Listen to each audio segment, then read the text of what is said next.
If maingay ka, dapat mas mag-ingay ka habang hindi pa tinatayo yung PAC Silica. Hindi sapat na reklamo lang tayo ng reklamo pero wala tayong ginagawa.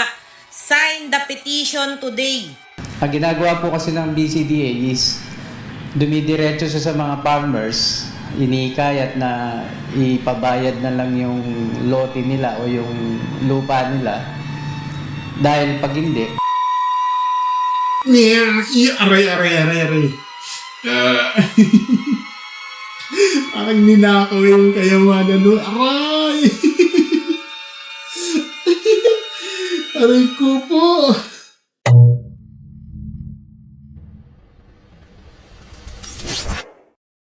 Hello mga stories! Welcome back sa isa namang PAC Silica series dito sa ating channel Source. Ako pala si Marky, no? Yan, mga stories na, no? Natin, no? Ito yung, well, mabigat ito yung parte na ito, no? Itong usapin ito, no? Hindi na ito simpleng debate lang kung pro-AI ka o anti-AI ka, no? Ang issue dito yung mas data dito, no? Kinonsulta ba ang mga naapektuhan? Malinaw ba ang plano? At sino ba talaga ang sasalo ng epekto kapag nagkamali ang project na ito, no? At saka may report dito sa News 5 na nagsasabing may mga barangay sa Capas Tarlac, no, na hindi umano kinonsulta ng BCDA. At saka mamaya, mga stories, meron tayong i-reactan, no? Ito galing to kay Miss Val Martinez, no, na ang panawagan ay simple: demands transparency now, habang hindi pa naitatayo ang project na ito. Okay? So mga stories, no, panoorin natin tapos hihimayin natin ng diretsahan dito. So first of all mga stories, ito yung ito yung video na to, itong video na galing sa Frontline Pilipinas sa News 5, no. Sabi niya dito, ilang barangay sa Capas Tarlac di umano kinonsulta ang BCDA. So okay, so ito yung papakita dito, no, at play natin. Okay? So ito na. Emosyonal na humarap sa News 5 ang ilang residenteng maaapektuhan ng itatayong PAC Silica sa Capas Tarlac. Ang mga opisyal ng barangay noon hindi man lang daw pinonsulta. Nasa frontline ng balitang yan, si Mon Valves, exclusive. Yan yung problema dito mga stories is hindi kinopost ito yung bawat residente, lahat yung maaapektuhan eh. Alam mo yun? Yung parang yung blanco sila sa ganun nangyayari. Diba? Yan yung hirap dito eh. Talagang maapektuhan yun. Tinawid ng News 5 ang nakikitid na daan at ang bidog na ito marating lang ang Barangay Santa Lucia at Odonel sa bayan ng Capas Tarlac. Malaking bahagi kasi ito ang tatamaan sa itatayong PAC Silica Initiative. Ito yung planong high-tech industrial complex na tututok sa artificial intelligence, semiconductors at advanced manufacturing na ibinida pa nga ni Pangulong Bongbong Marcos sa kanyang zona. Sa drone video, nakuhanan namin ang pinaniniwalaang lokasyon na bahagi ng nasa 1,600 na ektaryang PAC Silica. May ginagawa na rin dito kalsada Nako. sa malawak na Ayan na nga. Nag-uumpisa na. Oh my goodness. Talagang pinakita ang lokasyon, bahagi na hindi, na higit kumulang 1,600 na hectares, no? Na, ito nga, may ginagawa ng kalsada, di ba? Malamang, may posibleng tatamaan dito. Oh my goodness. yan, aabutan din ng proyekto ang ilang katabing komunidad. Ang masaklap, isang buong sityo pa nga ang apektado. Oh my God. Oh my God. Mayayari ito. Yan ang sinasabi ko sa inyo eh.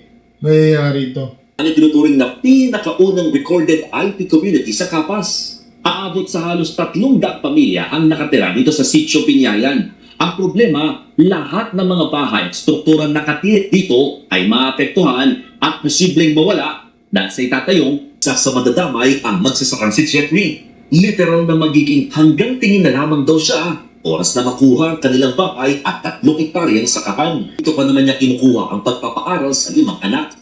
Paano naman po ang kabuhayan ko? Saan ko dadalhin ang ipag-aaral ko sa kanila? O tapos, sapa po kami titira. Babayan mo? Iyan yung kasing tanong. Saan sila titira after that? Kasi kukunin nito. Itong ektarya na to, makakuha na nila yan. Para nangyari nung yung Venezuela, di ba? Hindi naman po sapat. Ang pera po, sabi lang po noon, di katulad po ng lupa, talagang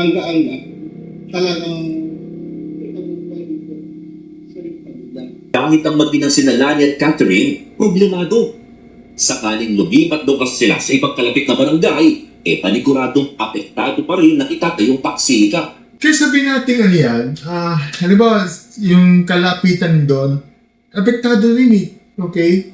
Apektado rin yun. Pag sa mga malalapit na, sa mga ganyan project na yan, maapektuhan yan. Expect na yan. Nangyari na nga sa US, di ba? Sa ibang bansa. Yun. Tapos, what for sa ibang... Siyempre, darating po yung panahon na baka hindi... Ako na lang po tataguin sa aking mga anak. Yung mamawalan sa amin. Taro na po yung mga anak ko. Hindi na po sila makakapag-aral. Una ng nakakasakop na barangay, ni hindi raw sila kinonsulta ng Basis Conversion and Development Authority o BCDA. Yan ang problema dito eh. Yung, parang ang dating sa akin greedy. Simulan na! Ayan, nangyari. Ito yung ahensyang mangangasiwa sa pagtatayo ng paksilika. Sa halip, nagpapadala na lang sila ng mga sulat sa mga maapektuhang residente. Meron ding ibinigay sa barangay na listahan ng mga pamilya at inisyal na tatamaan. Ang ginagawa po kasi ng BCDA is dumidiretso siya sa mga farmers, inikayat na ipabayad na lang yung lote nila o yung lupa nila. Dahil pag hindi, kukunin nila na walang bayad. Aray. Parang ninakaw yung kayamanan nun. Aray! Aray ko po! Mauwi lang sa wala, aray! Agoy yung pinaghirapan mo. Let's say, sabihin natin yung mga ninuno mo, mga lola't lola mo, yung pinamana mo, tapos mauwi lang sa wala. Parang mapupunta lang sa paksilika. Oh my God! Aray ko! Yan lang! Aray ko po, my goodness. Kailangan daw ibenta ng lupa. Otherwise, kung ayaw ibenta mo, kukunin. Oh my God! Aray mo. Baka. Mga banong barangay, ang kakailanganing malaking supply ng tubig at kuryente sa industrial hub. Minsan, nagkakaroon ng brownout dahil manipis yung supply ng kuryente. So, yung paksilikan na yan, kuryente dito. Ang mismong lokal na pamahalaan ng Kapas kung saan nakatayo ang New Clark City, humihiling na ng dialogo mula sa BCDA. Although yung area is under the administration of BCDA, My gosh. hindi naman pinipresent sa amin yung plano. How feasible are these possible measures? Hindi namin alam yun. Toxic ang discharge nito. Saan mapupunta ito? Will there be noise emissions or emissions sa atmosphere? Tapos, concerned din namin kami kung if that they will process raw minerals sa loob. So, makatrack dadaan sa mga dagat. Di lang yun, dambuhala yun. Dambuhala ang pupo darating. Oh my goodness. It's mayamin. Well, sa akin, parang parang nagulat ako. Oh my goodness. Di ako makamove on sa yung napupunta na lang sa paksilika. Paglilinap ng lokal na pamahalaan, hindi sila tutol sa development gaya ng pinapangako ng proyekto. Ako, mga stories if ever na ganyan, tutol ako dito, my goodness. Pupunta sa kanila pang parang pinawersan mo sila. Aray ko po. Alam mo yung parang yung napupunta lang sa iba, na mapupunta sa iba ng gobyerno ng let's say paso nila. Sa ayaw mo sa gusto, kukunin na nila. Ay ko. Tila wala na raw silang laban nang banggitin pa ito ng Pangulo sa SONA bilang isa sa kanyang mga flagship project. At what cost? Yun yung, sige, marami ng trabaho kan. Baka may permanent damage na yun yung mga gusto namin maliwanagan. Sinusubukan pa namin puno ng panig ng BCDA sa mga issue ng LGU at mga maapektuhang residente. Pero sa huling panaya ng programang 10th File DJ Chacha kay PCDA CEO at President Joshua Pincang, nilinaw nitong ang New Clark City ay itinayo bilang Special Economic Zone na inilaan para maging Industrial Development Area.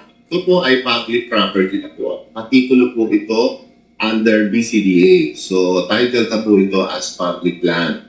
Pangalawa po, ito pong napili naming lugar ay wala pong ancestral domain title na makukuha para sa mga indigenous people. Nagpabalita mula sa Okay, so, di ko malunok yung sinasabi. Nagulat ako mga stories, nagulat ako yung nalaman nyo sa about sa na sa ayaw mo sa gusto, makakuha nila yan. Diba? Makakuha nila yan sa gusto mo. Ayaw mo ibenta, mapupunta sa Aray! Oh my gosh! Aray ko po! My goodness! Ang masasabi ko lang dyan, umihingi ako ng dispenser ko, parang ang sa akin sa mga, yung mga ninuna yung pag-aari niya, noon pa yung mga mana ganito. Ang masasabi ko lang, kailangan humihingi ng dispenser para dyan sa mga ninuno ng aray ko. Parang sinabing kabiguan mo. But anyway, let's move forward tayo. Ito, galing ito kay ito naman yung kay Van Martinez, no? So, tayo? Cut mo ulit yan. So, punta tayo doon sa yung TikTok niya. Galing ito kay Van Martinez. So, i-play ko na lang dito, no? Kasi yung tagalog pa ako. Nagdadalot pa ako. Anyway, sige, natin yan. To-play na lang natin to. Ito na. If maingay ka, dapat mas mag-ingay ka habang hindi pa tinatayo yung Pax Silica. Kasi first of all, we really deserve transparency. Ang alam kasi natin ngayon are just the superficial information. Alam lang natin na magtatayo sila ng AI and Semiconductor Focus Industrial Hub.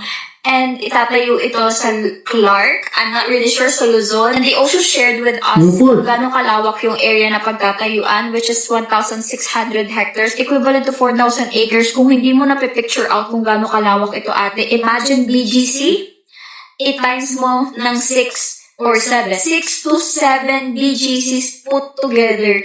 Ate, sobrang laki nito. And as of the moment, this area is still filled with a lot of trees. Just imagine kung gano'ng karaming puno ang puputulin para sa project na to. And we all know the causal effects of cutting a lot of trees. It can lead to flooding, hotter temperatures, yung wildlife habitat pwedeng mawala. Sobrang daming negative effects. And not just that, ngayon na alam na natin kung gano'ng kalawak itong area na to, sobrang taas ang kakailanganin na electricity to keep this hub running. And not to mention, water. Sa lawak ng area na to, baka nga ang kailanganin na tubig, ate, ay buong karagatan. And ang ginagamit na tubig dito, ate, ay malinis na tubig. Pure water. In addition to that, ano yung long-term environmental effects ng project na to sa Pilipinas, especially to the places nearby the area? And dami mga tanong na hindi pa nasasagot. So, kailangan talaga natin mag-demand ng transparency. Because at the end of the day, we are the ones who will suffer the consequences the most. So, kailangan namin ng sagot. Okay, so mga stories, ito na ang talagang yun yung punto rin yan about sa yung mga yung publiko, yung sa yung hihingi na itatayo sa Paxilita dahil transparency ang pangunahing kailangan niya. Sabi niya, ang alam niya sa publiko ngayon ay superficial information lang. Alam natin na may AI at semiconductor focus industrial hub sa itatayo sa Clark, diba? Tsaka masters, yung may posibleng epekto ang mga puno, wildlife habitat, init na paligid, baha, tubig, at kuryente. Okay?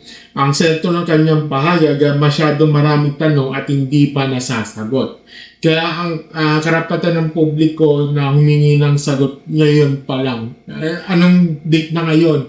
In August na ngayon. Kaya talagang kailangan ma-umpisa September, October. 3 months to go na lang. 3 months to go. Mauumpisa na. Kaya dapat ngayon pa lang kailangan ng sagot para dito. At binabanggit niya yung petition umikot sa laban na pagpirma o pagpatuloy nyo hanggat wala pang malinaw na safeguards. Okay. Stories na diretso tayo dito, no?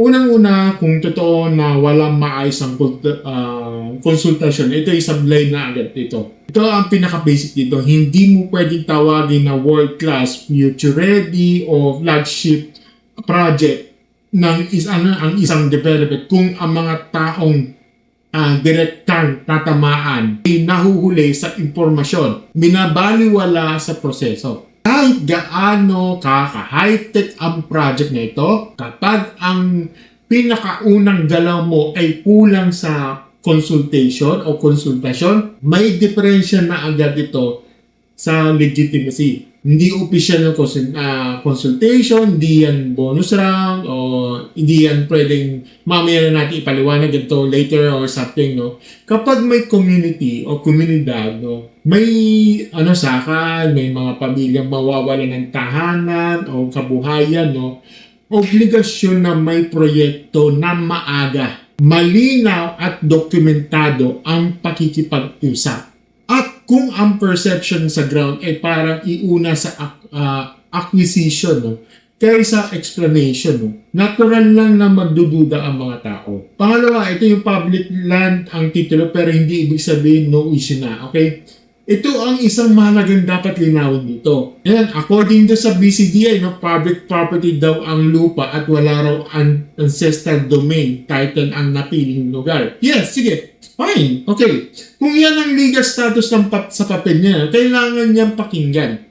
Pero, ito ang ito ang punto ko nito, no? Ang legal title ay hindi automatic na sagot sa lahat ng social and moral issues. Bakit? Kasi, kahit public lang yan sa dokumento, kung may mga taong matagal nang nandyan, may may komunidad, may kabuhayan, no, may crucial attachment, no, may actual na buhay na maapektuhan ito. Hindi pwedeng tapusin ang usapan sa linyang na sasabihin na public lang naman yan. Hindi nyo alam, meron tayong matagal na silang iba dyan, diba? Hindi kasi pwede hindi kasi pwede nakalagay, nakapangalan ng titulo dyan. Okay? Doesn't mean na kung sinong nakapangalan dyan. Ang tanong kasi dito, sino ba nandun ngayon? Ano sila maapektuhan? Ano ang relocation plan to? Ano ang compensation? Sapat ba ito? May livelihood replacement ba? May consent ba o person adjustment lang? Diba?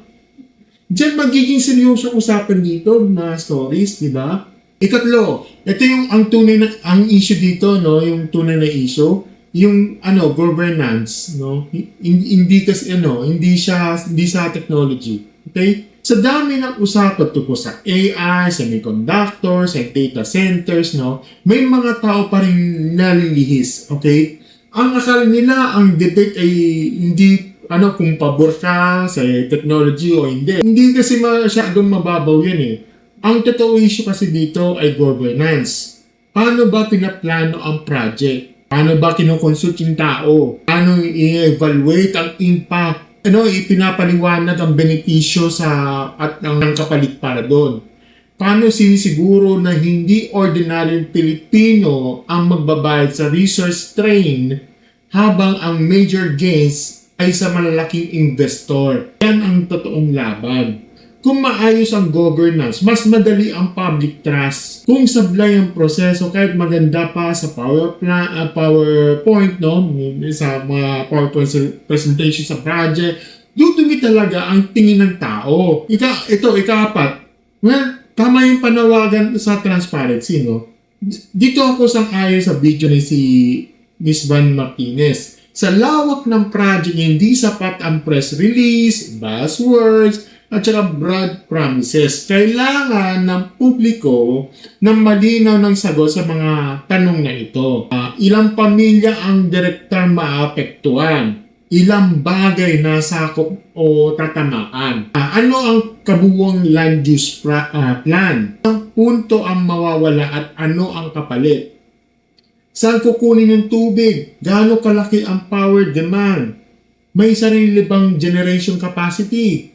May environmental impact assessment ba? Yung wastewater, emissions, ingay, at heavy traffic. Ilan ang permanent jobs at ilang porsyento ang para sa locals? Ano ang fallback kung makakaproblema ang utilities? Kasi kapag hindi mo masagot ang mga yan ng detalyado, huwag kang magtaka kung bakit tumataas ang resistance. Ikalama, ito valid ang concern pero want OAS sa argumento. Ngayon, ito ang bias ko dito. May punto si Ms. Bano sa transparency sa environmental concern. Pero dapat din natin iwasan sa sobrang linya pag-viral pero kulang sa precision.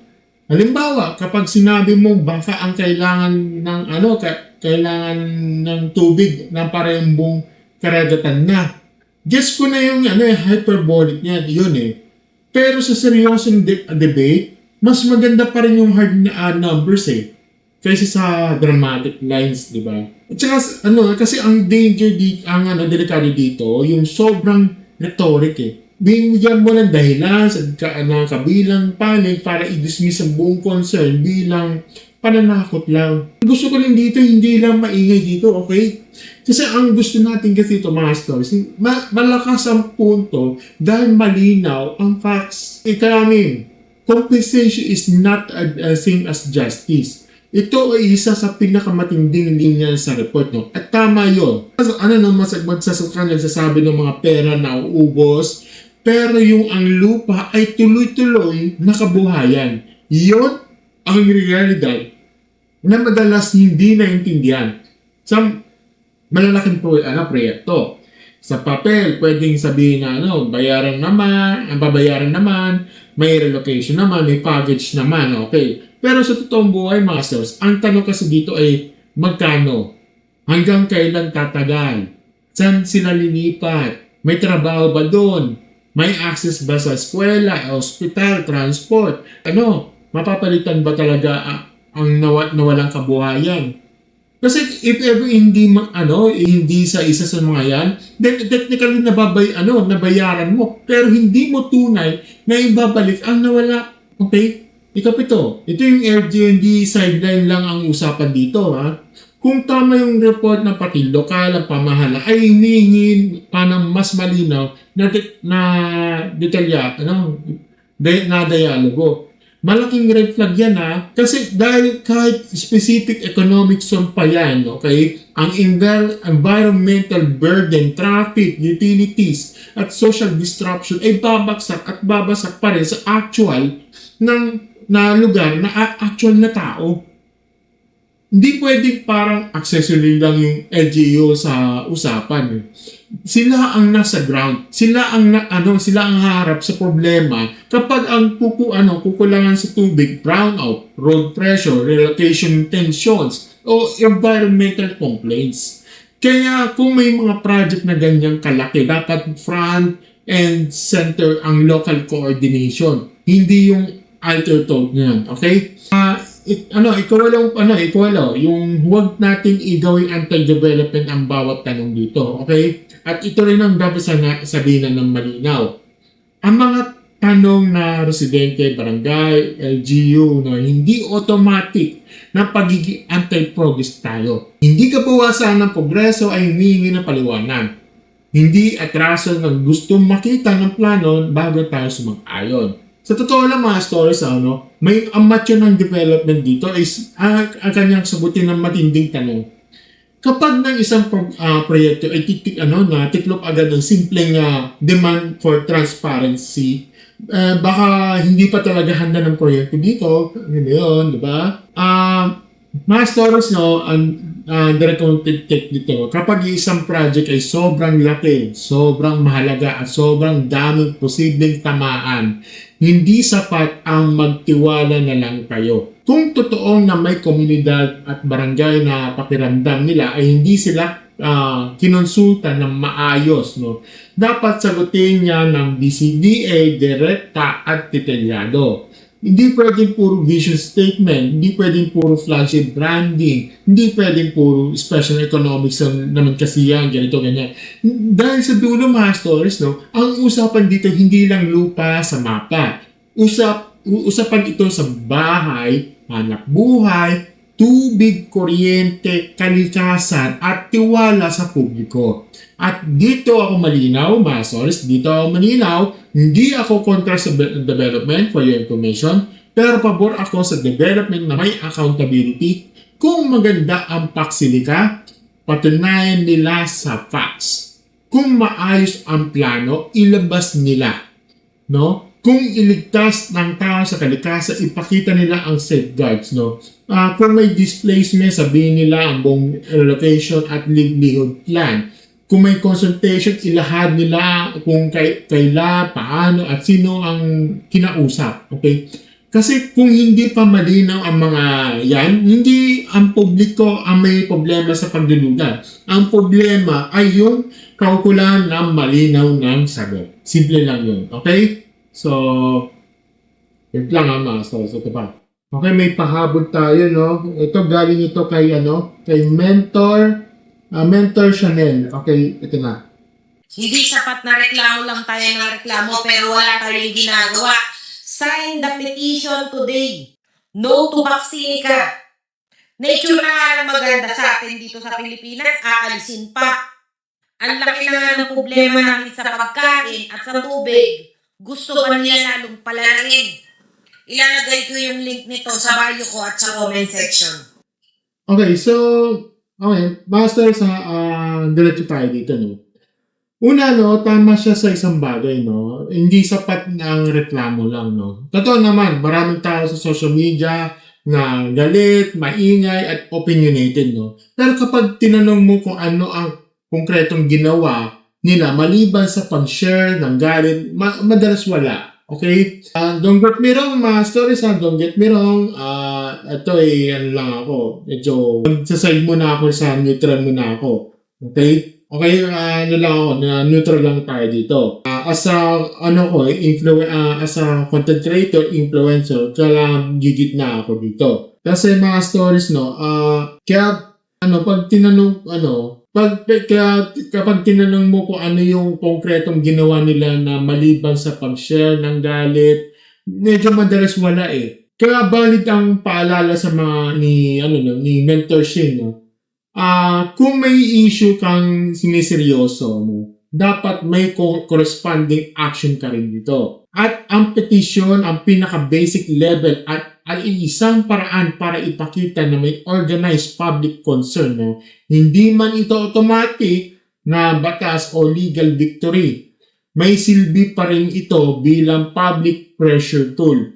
So yes, may punto siya dito. Mas mabuti na may action kaysa puro ranto. Ikalawa, no? Pero maging malinaw kasi tayo dito. Petition is not the same as a solution. Okay? Dito tayo dapat maging prangka dito. Ang petition ay simula, hindi katapusan. Okay? Hindi porket maraming pumirma, solve na ang problema. Okay? Hindi porket trending ang petition, ibig sabihin na pigilan na ang project. Ang petition ay pressure mechanism lang. Okay? At ang tunay na laban dito ay nasa public disclosure, consultation, environmental impact assessment, legal safeguards, LGU participation, at saka yung documented commitments ng mga ahensya at developers. Kasi kung baga ang petition ay panggising, no? Pero kung gusto mo ng tunay na resulta, kailangan may kasunod to. Ebidensya, hearing, media pressure, local organizing, at saka policy demands. Kaya, yes, pumirma ka kung sang-ayon ka, pero huwag mong isipin na dahil pumirma ka na, tapos na ang laban, okay? So, ikatlo, mas okay na petition na pause until safeguards, no? Kaysa naman no agad na walang detalye.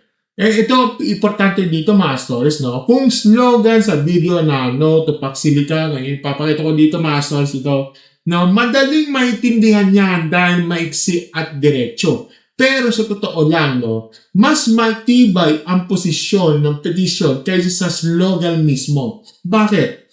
Kasi ang petition ay nagsasabing itigil muna ang pagpirma hanggat walang kasiguraduhan na sa safeguards, no?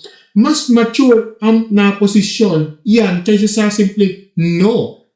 na parang final agad na hindi pa kumpleto ang detalye. So, madaling salita mga stories, no? Kung ang panawagan ay more transparency, more safeguards, more accountability, malakas yan, oo.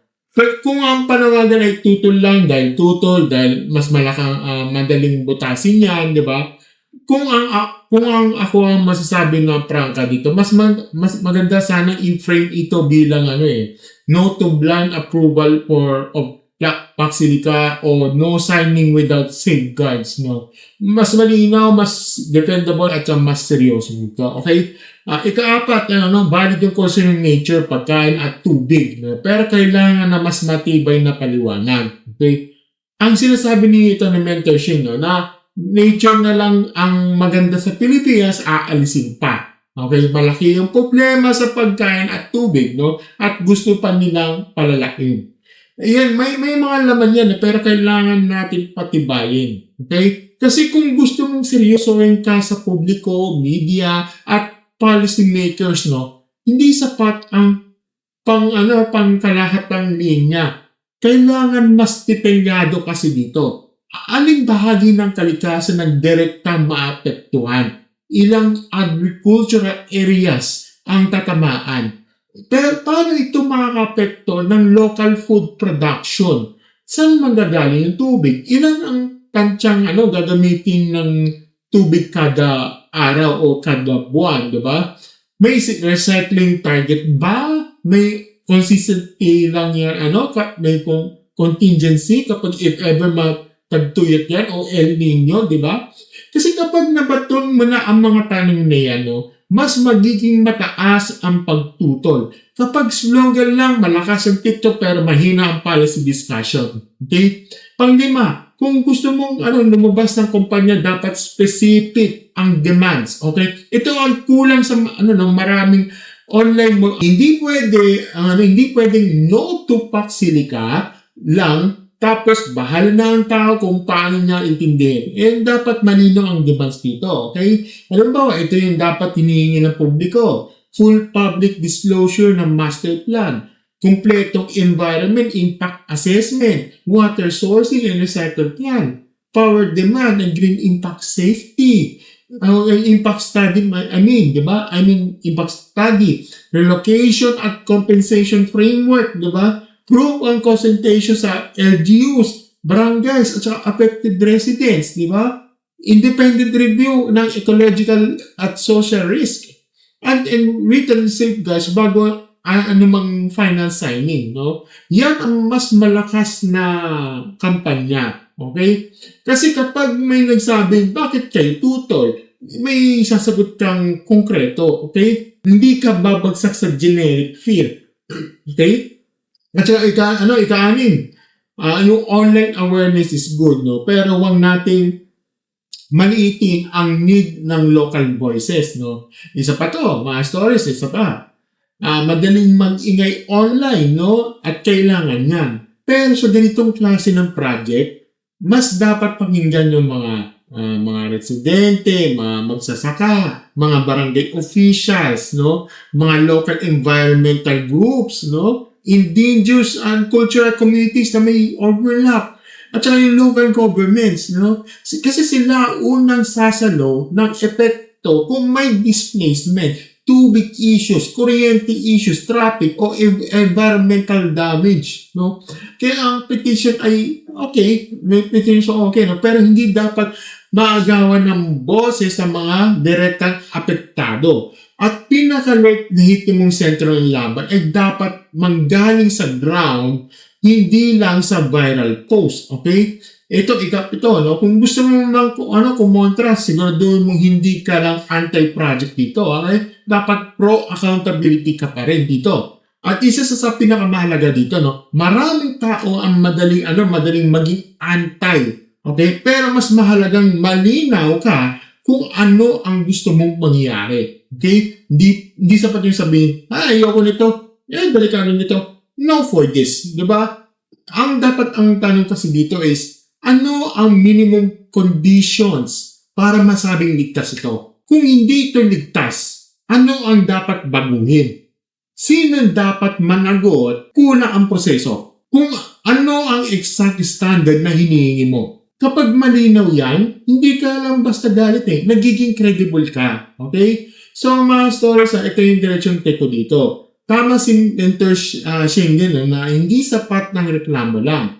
Kailangan din ang aksyon. No? At kung ang petisyon ay paraan para idiin ang pangangailangan ng safeguards at transparency, may silbi iyan. Okay? Pero maging malinaw din tayo pa doon.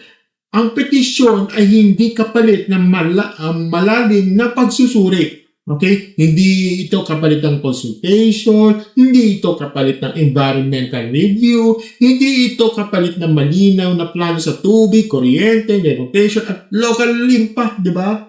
At kung may pipirma niya man sa petition, dapat hindi dahil nadala lang sa takot, no? Dapat pipirma siya dahil malinaw sa kanya na kulang pa ang impormasyon, malaki posibleng epekto, no? At hindi dapat minamadali ng approval ng isang proyektong kakalaki kung hindi pa buo ang ng safeguards. Sa madaling salita, no? Hindi masama ang pumirma ng petisyon, okay? Pero mas mahalaga na alam mo kung bakit ka pumirma. At para sa akin, yan ang tamang posisyon. So, hindi bulag ang suporta, hindi rin bulag sa pagtutor at dapat walang pirmahan hanggat walang malinaw na proteksyon sa tao, kabuhayan, tubig, kuryente at kalikasan. Yan ang mas matino, yan ang mas responsable. So, yan mga stories, no? Ano masasabi niyo dito, no? Sa first day, ito ang tanong ko dito, mga stories. Kung totoo na hindi kinusulta ng maayos ang mga barangay at residente, sabat ba yung dahilan para questioning ang pasilita? Sa tingin nyo, sapat bang depensa ang sabihin public land ang area? O yung isa, sapat bang first step ng pag-sign ng petition laban sa pasilita? O mas okay ba ang pananawagan no to pasilita o mas tama ang no signing without safeguards? So comment down below yung mga opinion dito at babasahin natin ng masinsinan doon. Okay? So, gusto nyo mga ganitong usapin, commentary, at saka straight to the point, real talk, no? Don't forget to like, share, subscribe sa ating channel, and click notification button sa baba, and be part of the Castores membership plan for as low as 39 pesos a month to early videos from the rendering videos. Hindi lang 39 pesos, meron din tayo mga member, may 159 a month, or at saka yung 399 a month. Yung mga only mga membership only videos doon, mga exclusive